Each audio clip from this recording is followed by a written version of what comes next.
Assalomu alaykum hurmatli hamkasblar, hurmatli asalarichilar, O'zbekiston asalarichilari, qo'shni davlat asalarichilari. Artbitek korxonasi sizga yana yangilik qilishda davom etadi. Ya'ni navbatdagi yangiligimiz bu o'sha asalarichilik sohasidagi tadbirkorlarimizni ehtiyojlarini o'rgangan holatda parnoy vaskotopka deymiz, par yordamida mumni eritish uskunasini ishlab chiqardik. Ushbu uskunamiz 100% nержавейка mahsulotidan, nержавейка metalidan ishlab chiqarilgan bo'lib, xizmat operator ishini ko'rsatamiz.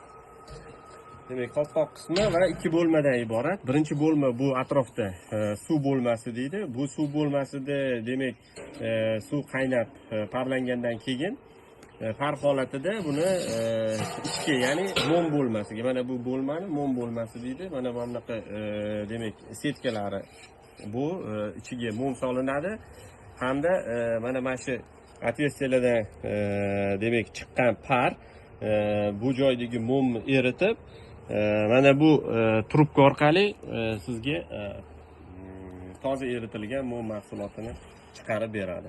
Ushbu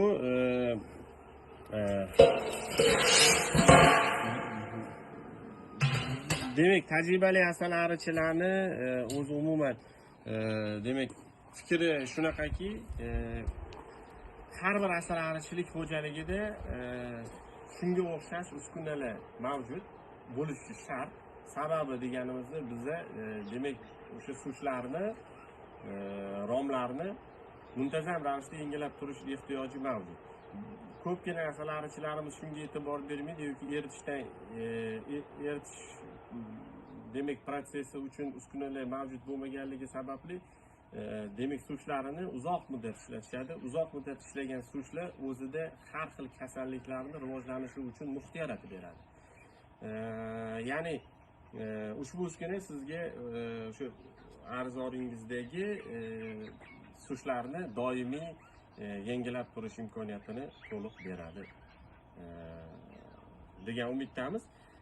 Ya'ni demak, asalarichilik xo'jaliklarining hajmidan kelib chiqib, bu hozir o'rtacha standartdagi mum eritish moslaması bo'ladigan bo'lsa, demak, hajmi kattaroq bo'lgan mum eritishlarni ham ishlab chiqarish va boshqa, ya'ni buyurtmaga asosan ham, ya'ni asalarichilarimizni chizmasiga asosan ham ishlab chiqarish imkoniyatimiz mavjud bo'ladi.